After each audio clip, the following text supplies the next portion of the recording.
When thinking of the biggest gaming disasters as of late, the ones that really come to mind are games like Avowed, which is doing terribly right now, or Concord, but the really first one that started off and kicked off a lot of the woke game failures is none other than Overwatch 2, being the supposed sequel to what was probably one of the best hero shooters made for a very long time, outdoing games like Team Fortress 2 and Smite and other games similar, even though apparently they stole most of their kits from Paladins after Paladin had a leak. But oh well. Well, about 3 years ago, they decided they were tired of their audience. They were tired of having a good game. So they scrapped everything and launched Overwatch 2. Basically, shutting down the servers for Overwatch 1, changing the gameplay style, getting rid of loot boxes, making it 5v5 instead of 6v6, changing a lot of the characters' builds to a severe detriment, like how they massacred my boy Doomfist, and just doing a bunch of changes that are really anti-consumer, anti-player, and, well, shit, to put it plainly. And that's, of course, all coming to a head today as they have announced that they're undoing the final major change that they made. After failing to deliver a single promise they made, being no PvE story, no traits, though it looks like they're adding traits finally with this season, 3 years after the launch of Overwatch 2, and they're returning loot boxes, which they got rid of as the main selling point, mostly because countries like Belgium have decided that loot boxes are predatory and illegal and amoral, claiming it's nothing more than gambling. So they're shutting down all loot box-based games, and of course Overwatch was super happy to just jump in and get into it, because when they got rid of loot boxes, they could simply replace the loot box system getting skins for free with $30 skins in the shop.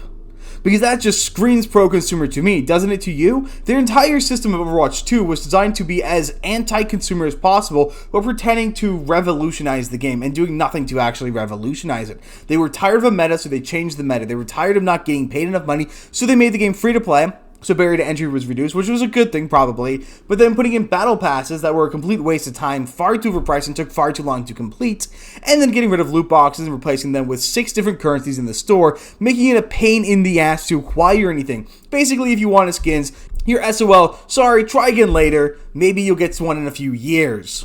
And of course, let's be very clear, the reason for this desperation is Marvel Rivals swooped in and stole Overwatch's lunch. You see, when you're a game like Overwatch and you don't have any competition, of course you're not going to grow. You're not going to change. You're not going to modify how you behave. You're not going to try to appeal to players. All you're going to do is you are going to coast and take advantage of every single person who's playing the game. And that is exactly what happened. They did exactly that. They took their time and they abused every single player. Now that Marvel Rivals is here, they came in, they said, fuck you guys, we're going to make a game that's fun again. We're going to return 6v6. We're going to have a whole IP behind it that's going to really bolster it. We're going to give players what they want. We're going to make skins easy to obtain, even for free-to-play players.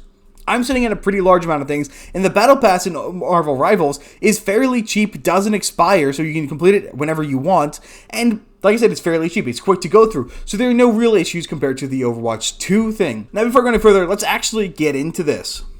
Coming into battling the comics, Activision Blizzard announces return of loot boxes for Overwatch 2, in doing so, reverting the last major change from the original game and proving how pointless the sequel's existence actually was. Written by Spencer McCulley. In the move that serves to confirm the widely held player belief that the sequel's production was both completely unnecessary and a cheap ploy to help the company win back any amount of goodwill, Activision Blizzard was announced that the other loot box system found in the original Overwatch will once again be joining the fight against the Omnics. To be clear, one of the reasons why they touted that they were doing this is because they were dealing with the fallacious lawsuits that was going after them, claiming a boys club culture and a culture of sexual abuse within the company, where they went after McCree and got him kicked out of the company. The thing that really started the death spiral for Overwatch is when they changed the character McCree's name to whatever the fuck they gave it, something really like McLeod or something gay like that. And the name was changed explicitly to get rid of any hint that it was tied to the guy he was named after, as the character was named after one of the CEOs of Activision Blizzard, being a guy by the name McCree. And then after that, Overwatch went all in on identity politics to try and get a shield to get to garner some kind of goodwill because of how badly their reputation had been scorned by some scorned women.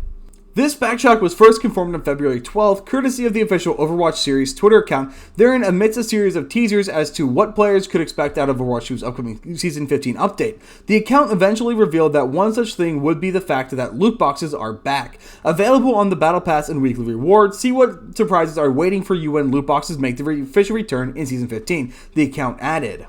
Now, apparently, the fact that they're up to Season 15 is pretty shocking, given the fact that the game has only been out for 3 years, meaning that they were going through 5 frigging seasons a year, which means they were going through 5 battle passes a year. That stacks up pretty fast, and there takes a lot of time commitment to get through a battle pass.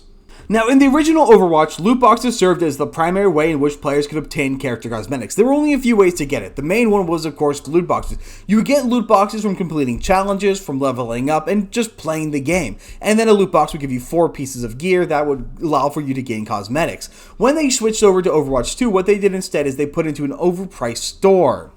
Now, you could also spend real-world money to actually get those battle passes. You have to spend money in the real world and then you get them, and then you would get credits in the game, which you could then use those credits to get specific skins. If you ever got a duplicate item, it would be transferred into credits. However, when Activision Blizzard shuttered the original game in favor of Overwatch 2 in October 2022, they also did away with the loot boxes. Instead, the developers not only replaced them with a noticeably pricey and actively rotating shop, but also radically changed Overwatch 2's in-game economy, downgrading the buying power of Overwatch credits so that they could only be used for legacy or lower tier cosmetics. This is true, you could only spend original credits, of which I had a ton of when they did the merger, and 2, you'd only spend them on things that were deemed legacy, which was a small number of skins that were massively inflated in price from the original Overwatch 1 cost, so that way you really lost a lot of value when they made the switch. Of course, something that they never actually bothered to advertise, and had they, would allow players to actually be informed when they moved over.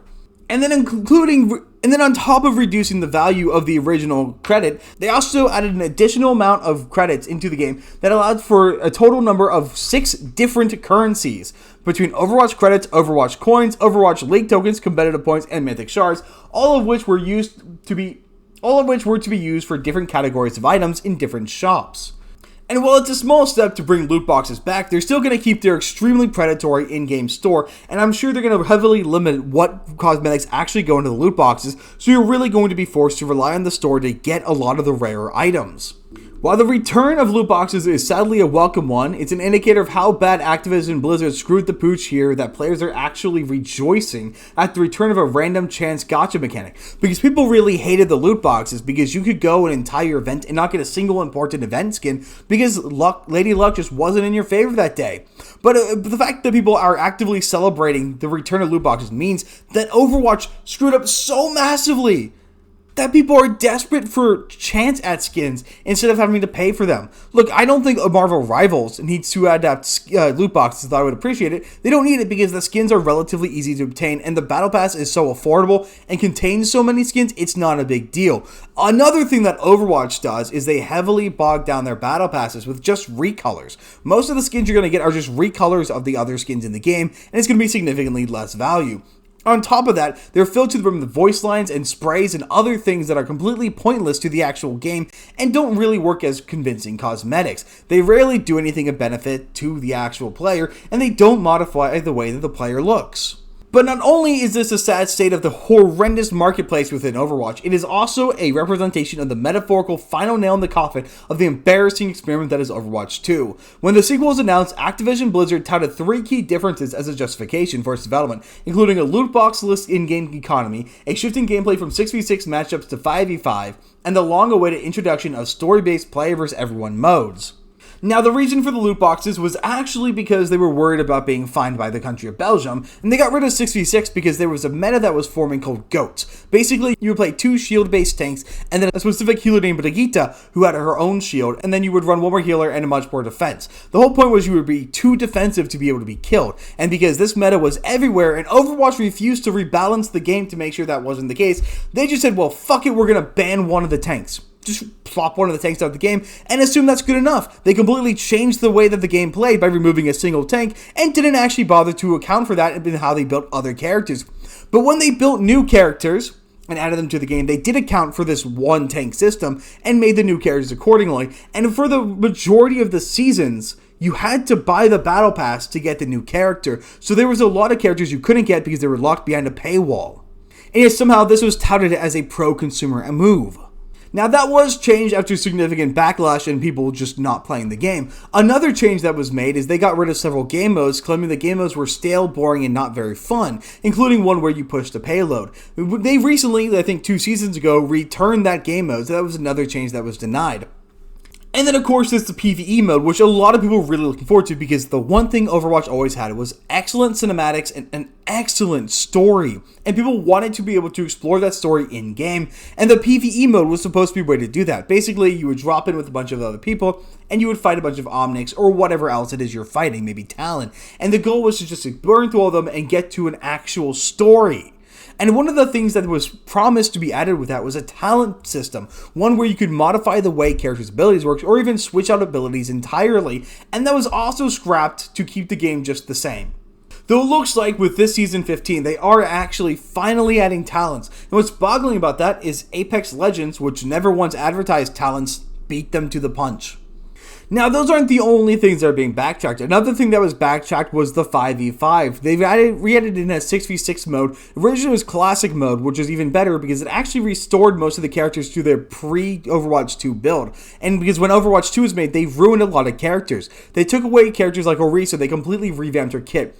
No longer does she have her damage boost drum. Instead, she's got a DPS instead of a support ultimate, whatever. They removed her personal shield. They removed her deployable shield for a spear spin, even though she never had a spear before. And they removed another one of her abilities for the ability to throw a spear for no reason. They completely revamped her kit in a way that was completely unnecessary and made her completely unbalanced. Another character they did was a Doomfist, who was my personal favorite DPS. He was my designated DPS, and because of this change in the way the game is working, they took Doomfist and they made him a tank.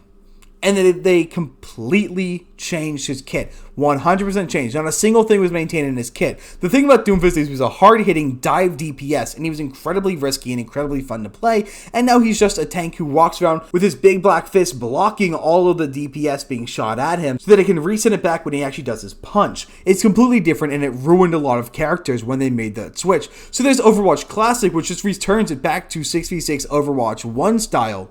And then there's the 6v6 arcade mode now. Now, arcade is just side game modes that are made for fun. You know, they don't have any stakes, and you can customize everything about them pretty much. But they brought 6v6 back in that, and from what I've heard, that one is actually doing a lot better than standard Overwatch 2 5v5 is doing. And of course, there's one change that unfortunately has not been rolled back yet, and that's role queue. Role queue is basically the ability to say, I'm going to queue up, but I'm picking this as my role to queue up in. Or you select multiple roles, but it basically meant that nobody was getting DPS because everyone just always role queue DPS. So tanks and healers were getting into a lot of games, and DPS players were waiting 15 minutes to get into a match because there were just too many DPS for the volume of games being lobbied. And that killed Overwatch 1 first. That was the first nail in the coffin to really start killing Overwatch 1, and it's kind of disheartening to hear that people want to bring that to Marvel Rivals when that would have the same effect, killing Marvel Rivals. In other words, when Season 15 hits, there would be very little significant difference between the first and the second Overwatch titles that could not have been handled via the usual gameplay patches and updates. The only thing they achieved is they massively tanked their player count. Congratulations! So at the end of the day, one may ask, well, what was the point of all of it then? Well, to me, it really felt like Overwatch 2 Blizzard was tired of dealing with Overwatch. They were tired of running the servers, they were tired of paying, they were tired of developing new things. They're like, we're going to kill the game as slowly as possible. We're going to really take our time, milk as much money from the community, but we're going to make this game unplayable so nobody plays. That's what Overwatch 2 has always felt like to me, and it's kind of fun to notice that that's the truth. And now that Marvel Rivals is coming and picking up the slack that Marvel Rivals has left, Overwatch is scrambling to regain their market share. Now, it is kind of weird that they never bothered to once actually mention all the stuff going on with Marvel Rivals in that article, because that's really the driving force. That is 100% what's making them make the choices to switch over. Marvel Rivals is absolutely dominating the player count that Overwatch used to enjoy, and that's why competition is always a necessary thing. Competition drives innovation. Marvel Rivals had to compete with Overwatch, so they innovated and they made a lot of really cool stuff, such as adding in environmental damage and having a significantly larger roster at launch than Overwatch did, as well as really having in-depth features. They really put all their time into making a really great game, something that Overwatch has not been concerned with in the last 5 years. And just to really go and show how aggressively different the player count is, here is Overwatch 2's numbers on Steam. Now, to be clear, Overwatch came out on Steam significantly later in Overwatch's lifespan, because Overwatch was for the longest time delegated only to Battle.net or to consoles. So, to be fair, most of this Overwatch player base is probably over there. But at the same time, Marvel Rivals is also co-releasing on Epic Game Store, and you get a bonus in Fortnite if you install Marvel Rivals on Epic. But with that out of the way, Overwatch 2 is doing about 22,000 concurrent players with a 34,000 peak and 75,000 all-time. Now, like I said with the qualifiers, that's only after it was added to Steam over a year ago. Back in September 23, which is a year after the release of Overwatch 2. Now, comparing that to Marvel Rivals has more than 10 times the player count, with a concurrent player count of 236,532 and 318 24-hour peak, with 644,000 as its all-time peak, which kicked off when they released Season 1 of the game. That is a significant difference between the two games, and it's clear that that's why Overwatch is getting so desperate. So while it's terribly sad to say that Overwatch 2 is unfortunately going, I have to say it's their fault entirely. And this is why you should never rest on your laurels, you should never take what you have for granted, you should never take the woke bug, because that's one of the reasons they fell down this hole, is because they insisted on making every single character some kind of fag, including Venture, their second most recent character, who is non-binary. Almost all of their new characters are also women, so they've had no new male characters as well, even though I think that means that women outnumber men in the game. That's all they've been invested in doing, but the reason why is female characters sell more skins. That's the only reason. They had no interest in making characters more creative. And let's also not forget that a few years ago it came out that Overwatch 2 had a specific DEI system for making new characters. They had an entire chart, and your character had to plot the most points on said chart before the character would be greenlit. If you didn't have enough points of the diversity chart, your character would not be accepted until those changes are made. So I guess the only question that's left is, how much longer does Overwatch 2 have left until it's just done for? Let me know down in the comments what you guys think, and I will see you guys on the next one.